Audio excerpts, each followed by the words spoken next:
Journaling is more than writing, it's self-therapy. Your mind is loud, messy, and full of tangled thoughts. But put a pen on paper and suddenly the noise makes sense. Journaling isn't homework, it's one of the oldest, simplest tools to heal, clarify, and understand yourself. This content is for entertainment and insight purposes only. Your head can feel like a storm. Your thoughts are racing and your emotions are crashing. There's so much noise, you can't find the signal. You replay the same conversation in your mind for the third day in a row. The thing your boss said, the text you shouldn't have sent, that decision you kept second guessing at 2 a.m. It all just spins and spins and spins. And you think maybe if you just ignore it, it'll settle down.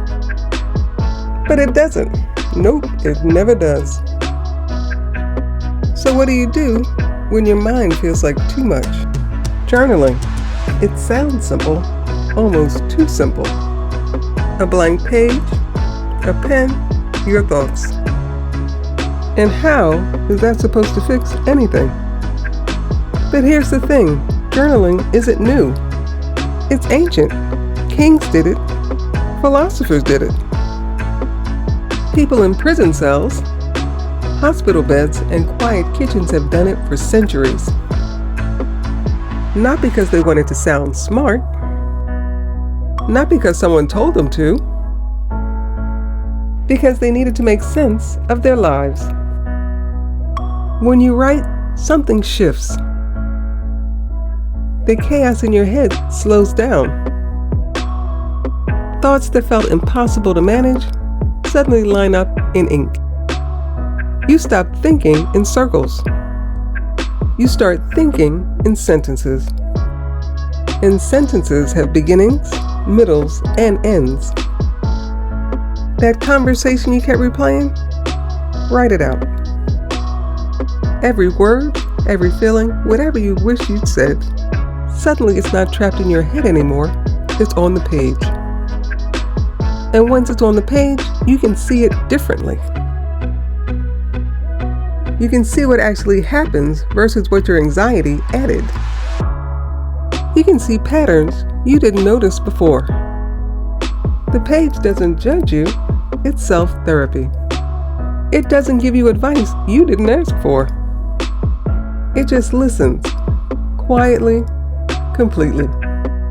You write down things you'd never say out loud. The petty stuff, the shameful stuff, the stuff you'd barely admit to yourself, and the page holds it all without flinching. Some days you'll write a page of pure anger. Other days, gratitude for something teeny-weeny. Sometimes just a list of things that weigh on your soul. It doesn't matter what you write. What matters is that you finally got it out. And every word makes you feel a little lighter. After a few entries, something happens.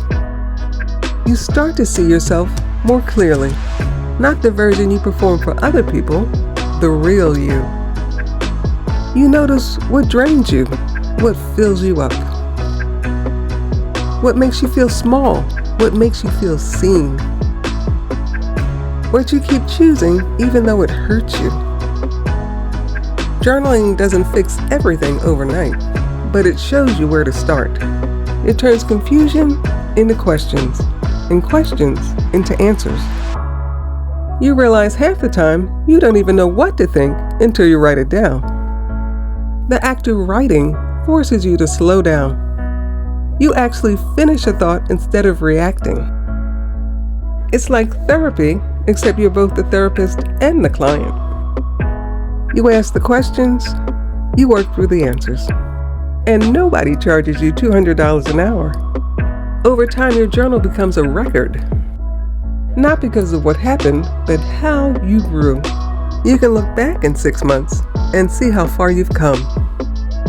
Problems that felt impossible back then, solved or forgotten. Fears that kept you frozen, faced or irrelevant. You survived things you didn't think you could, and the proof is right there. Journaling reminds you that you're not stuck. You're not broken. You're not too much or not enough. You're just human, trying to figure it out one page at a time. And that's enough. That's always been enough. Clarity doesn't come from having all the answers. It comes from asking the right questions. And the right questions live in the space between your thoughts and the page. Journaling isn't about perfect grammar or beautiful handwriting. It's about showing up for yourself, even when it's messy, especially when it's messy. So if you're stuck right now, if your head feels too loud, if you keep circling the same thoughts and getting nowhere, try this. Grab any notebook, any pen, it doesn't matter if it's fancy. Open the notebook to the first blank page and write a note to your future self. Not next week's self. Write to the version of you 6 months from now. Tell them what you're dealing with right now. What scares you, what you hope changes, what you're proud of, even if it's small. Be honest, be messy, don't edit yourself. Just write like you're talking to someone who gets it. Because that person is you. When you're done, close the notebook. You don't have to read it again today, but you wrote it, and that's all that matters. Journaling is more than writing, it's self-therapy. It's clarity. It's proof you're not lost. You're just finding your own way. The storm in your head doesn't have to stay a storm. It can become words, and words become understanding. And understanding is how you heal. Start with a blank page. Write a note to your future self. See what happens when you finally let the noise out. Pearl sounds digital, obviously.